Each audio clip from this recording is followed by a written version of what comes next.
श्री स्वामी समर्थ. सर्व स्वामी भक्तांचे पुन्हा एकदा खूप खूप मनापासून स्वागत आहे. स्वामी भक्तांनो, आज आपण नाशिक येथील रहिवासी असलेल्या राणीताईंचा खूप रोमांचक असा अनुभव त्यांच्याच शब्दामध्ये बघणार आहोत. महाराज आपल्या भक्ताची परीक्षा कसे बघतात आणि आपल्यासोबत देखील आत्ता सध्या असे काही घडत असेल तर समजून जा. स्वामींची परीक्षा सुरू आहे, त्यामुळे या परीक्षेमध्ये आपल्याला पास व्हायचं आहे. स्वामींवरचा विश्वास कधीच कमी होऊ देऊ नका. चला तर मग या सुंदर अशा अनुभवाला सुरुवात करूया. ताई म्हणतात, सर्वप्रथम सर्वांना श्री स्वामी समर्थ. अनंत कोटी ब्रह्मांड नायक राजाधिराज योगीराज परब्रह्म भगवान श्री स्वामी समर्थ महाराज यांच्या चरणी कोटी कोटी प्रणाम. स्वामी भक्तांनो, आज मी तुम्हाला माझ्या जीवनातील खूप मोठा अनुभव सांगणार आहे. माझे नाव राणी, मी नाशिक येथील रहिवासी आहे. स्वामी भक्तांनो, सर्वप्रथम सांगायला फार आनंद वाटतो की मी महाराजांच्या सेवेमध्ये कशी आली. आमच्या घरातील माझे आई वडील हे स्वामींचे खूप निस्सीम भक्त, त्यामुळे लहानपणापासूनच महाराजांचं अधिष्ठान घरामध्ये होतं आणि माझ्या मनामध्ये देखील महाराजांचं बीज रुजलं गेलं होतं. महाराजांची सेवा मी करत होती. महाराजांना नैवेद्य दाखवणे, आरती करणे अशा सेवा आई माझ्याकडून करून घ्यायची. रोज सकाळी स्कूलला जाण्याच्या अगोदर एक माळ केल्याशिवाय आई मला जाऊ देत नसायची. इतकी आमच्या घरामध्ये महाराजांची सेवा. माझं शिक्षण कंप्लीट झालं. शिक्षण झाल्यानंतर मला स्वामी कृपेने छान जॉब देखील मिळाला.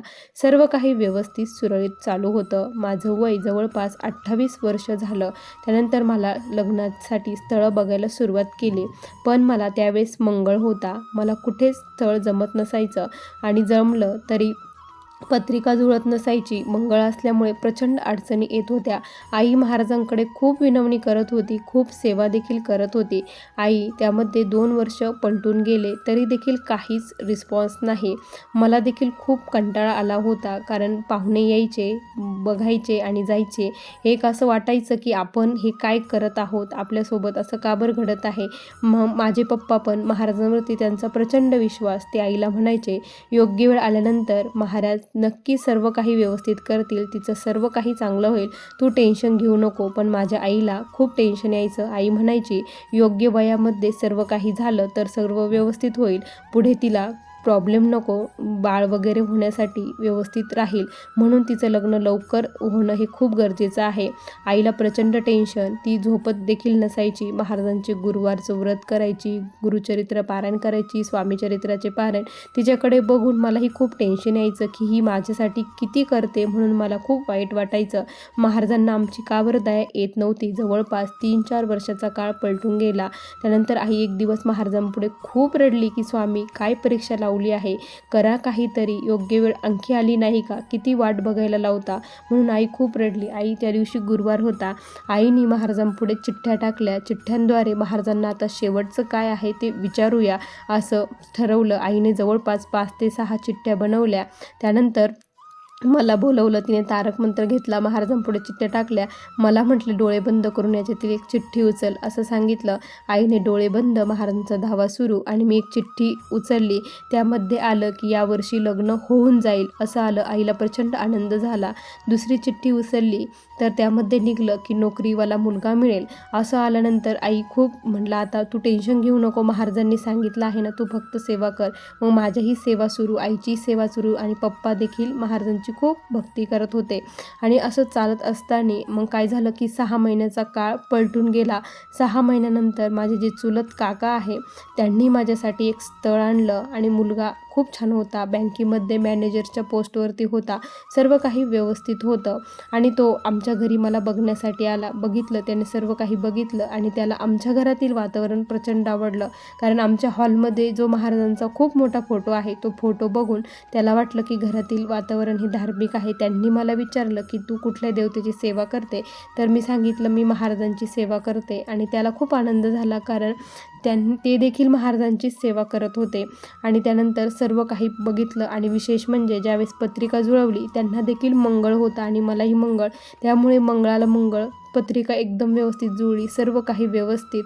सर्वांना खूप पसंती झाली, सर्वांची आवड झाली आणि महाराजांनी त्यांच्यासोबत माझं लग्न करून दिलं थाटामाटात. महाराजांनी जसं सांगितलं 1 वर्षात लग्न होईल तसंच लग्न झालं आणि मनासारखं स्थळ शेवटी मिळालं आणि योग्य वेळानंतर आमचं सर्व व्यवस्थित झालं. त्यानंतर लग्नानंतर मी नाशिक येथे आले. नाशिक येथे आल्यानंतर माझी महाराजांची सेवा सुरूच, पण घरचं काम, जॉब करणं आणि त्याच्यामुळे एवढे काही मला सेवा करायला वेळ मिळत नसायचा. पण कंटिन्यू कामामध्ये महाराजांचं नामस्मरण हे सुरूच असायचं. नामस्मरणाची सेवा मी कधीच सोडली नाही. भलेही मला स्वामीचरित्र वाचायला वेळ मिळत नसायचा, पण मी नामस्मरण करायची.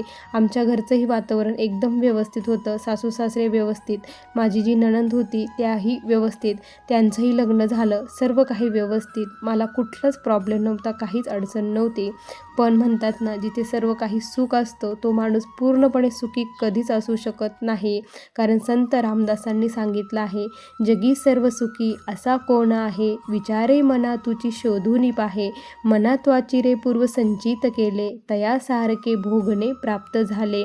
त्याच युक्तीप्रमाणे माझ्या जीवनामध्ये देखील खूप मोठं संकट ओढवलं. कारण माझ्या जेव्हा चेकअप वगैरे केलं, कारण मला 2-3 वर्ष झाले प्रेग्नेन्सीच राहत नव्हती. डॉक्टरांनी सर्व चेकअप केले. त्यावेळेस डॉक्टरांनी सांगितलं की तुम्ही आई होऊ शकत नाही. डॉक्टरांनी स्पष्टपणे सांगितलं. माझ्या पिशवीमध्ये प्रॉब्लेम होता, त्यामुळे ते म्हटले की तुम्ही आई बनू शकणार नाही. हे ऐकल्यानंतर खूप टेन्शन आलं, खूप रडायला यायला लागलं. आईला सांगितलं. डॉक्टर म्हटले, पण माझ्या आईचा समोरून मला आवाज आला, तू कशाला काळजी करते, महाराज आहे, अशक्य असणारी गोष्ट स्वामी शक्य करतात, त्यांच्यावरती विश्वास ठेव, डॉक्टरांना देखील हार मानावी लागेल, असं आईने जेव्हा सांगितलं त्यावेळेस पुढे फक्त मला महाराज दिसत होते. कधी कधी असं वाटायचं की मिस्टरांचं आयुष्य कशाला उद्ध्वस्त करायचं, आपण निघून जाऊन त्यांचं दुसरं लग्न करून द्यावं, त्यांना जे काही सुख आहे एक बाप बनण्याचं ते सुख प्राप्त व्हावं. पण माझे मिस्टर म्हणायचे, तूच माझं सर्वस्व आहे, तुझ्यातच सर्व आहे, मला दुसरं लग्न वगैरे काहीच करायचं नाही. मी खूप वेळेस त्यांना म्हटले की तुम्ही दुसरं लग्न करा म्हणून, पण त्यांनी काही ऐकलं नाही. पण माझे सासू सासऱ्यांनी मला कधीच टॉर्चर केलं नाही, काहीच म्हटले नाही. पण मलाच माझ्या मनाला वाईट वाटायचं. महाराजांची सेवा सुरूच होती, घरातली सर्वांची सेवा सुरू. मी रोज तारक मंत्राचं तीर्थ, गुरुचरित्राचे संकल्पित पारायण केले, स्वामीचरित्राचे पारायण केले, पण माझी इच्छा पूर्णच झाली नाही. 7 वर्षाचा काळ पलटून गेला तरी देखील इच्छा पूर्णच झाली नाही. माझी खूप म्हणजे तळमळ होती की काय करावं, मला काहीच कळत नव्हतं. महाराजांना खूप विनंती करून देखील महाराज ऐकत नव्हते. कधी कधी असं वाटायचं महाराजांचं माझ्याकडे लक्षच नाही. पण महाराजांना पुढचं जे कळतं ते आपल्याला कळत नाही. महाराजांना माहीत असतं की आपल्या जीवनामध्ये काय घडणार आहे. आपण आत्ताचा विचार करतो, पण महाराज आपल्या खूप पुढचा विचार करतं. जणू काय त्यावेळेस माझी परीक्षा सुरू झालेली होती. अचानकपणे माझ्या पोटामध्ये खूप प्रचंड दुखायला लागलं. इतकं दुखत होतं की मला काय करावं तेच कळत नव्हतं. माझे मिस्टर मला हॉस्पिटलला घेऊन गेले. डॉक्टरांनी चेकअप वगैरे केलं. त्यावेळी डॉक्टरांनी सांगितलं, तुमची जी किडनी आहे ते किडनीला जे काही तुमचं सप्लाय होतं, ब्लड सप्लाय होतं, ती शीर चॉकअप झालेली आहे, त्याचं ताबडतोब ऑपरेशन करावं लागेल, असं डॉक्टरांनी सांगितलं. हे ऐकल्यानंतर मला खूप भीती वाटायला लागली की आता नेमकी काय होणार. सर्वजण खूप घाबरले आणि त्यानंतर डॉक्टरांनी जेव्हा माझं हे केलं, ऑपरेशनसाठी तारीख दिली, गुरुवारच होता. गुरुवारी महाराजांना विनंती केली, नमस्कार केला आणि ऑपरेशनसाठी सज्ज झाले. स्वामींना एकच म्हटलं की तुम्ही माझ्यासोबत चला, ऑपरेशन थिएटरमध्ये तुम्ही माझ्यासोबत असं महाराजांना सांगितले. आणि जर मी आई बनणार असेल तरच मला त्याच्यातून बाहेर काढा ऑपरेशन थिएटरमधून, नाहीतर त्यानंतर मला तिथेच तुम्ही माझा प्राण घ्या, मला घेऊन चला तुमच्यासोबत, मला तुमच्याकडे यायचं आहे. अशी एवढी टोकाची भूमिका मी घेतली आणि महाराजांना अशी विनंती केली. आणि त्यानंतर मी ऑपरेशन थिएटरसाठी गेले. सर्वांच्या डोळ्यामध्ये फक्त अश्रू होते. मिस्टरही खूप रडत होते. मी त्यांना म्हटले, काळजी करू नका, महाराज आहे, एवढं मी त्यांना आश्वासन दिलं. त्यानंतर आतमध्ये गेलं.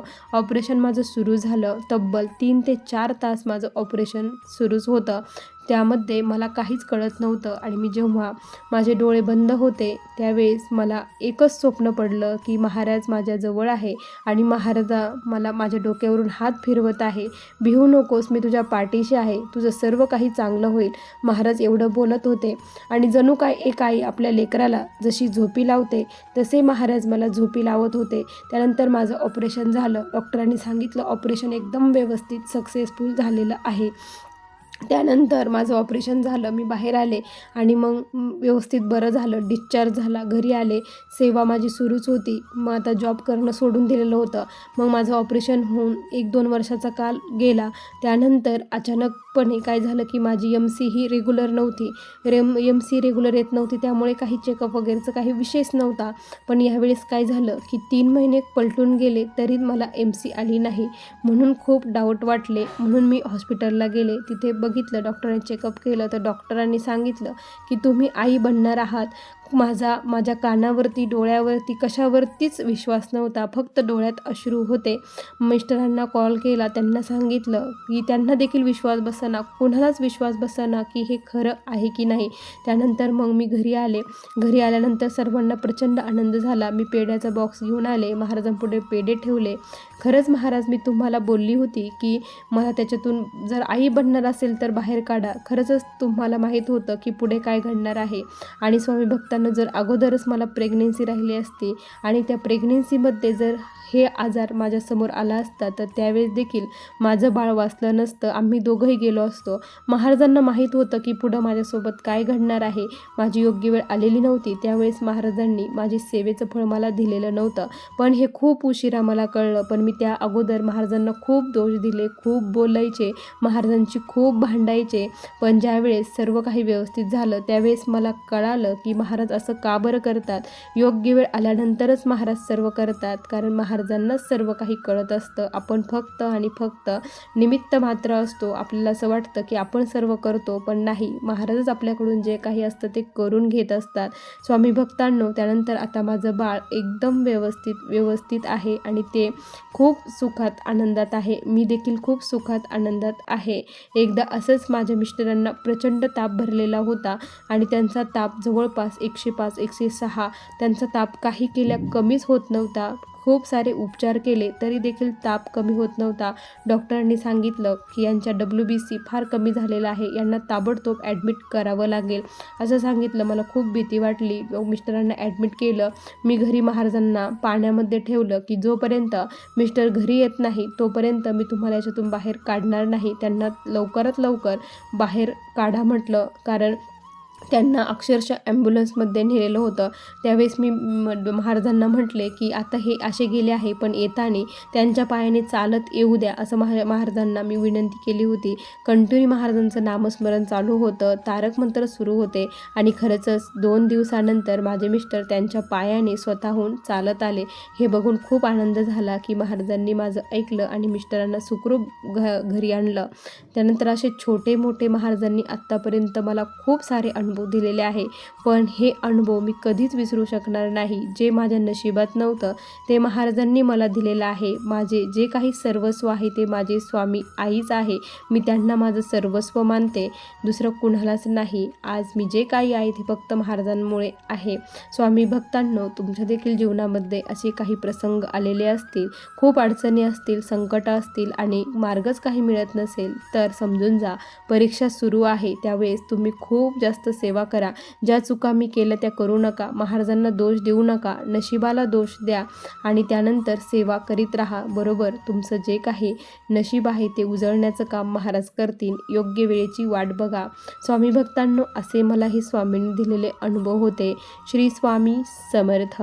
बघा स्वामी भक्तांनो, किती सुंदर अनुभव आहे ताईंचे. तुम्हाला हे अनुभव कसे वाटले नक्की कमेंटमध्ये कळवा. पुन्हा भेटूया अशाच सुंदर अनुभवासोबत. तोपर्यंत सर्व स्वामी भक्तांना श्री स्वामी समर्थ. जय जय स्वामी समर्थ. श्री गुरुदेव दत्त.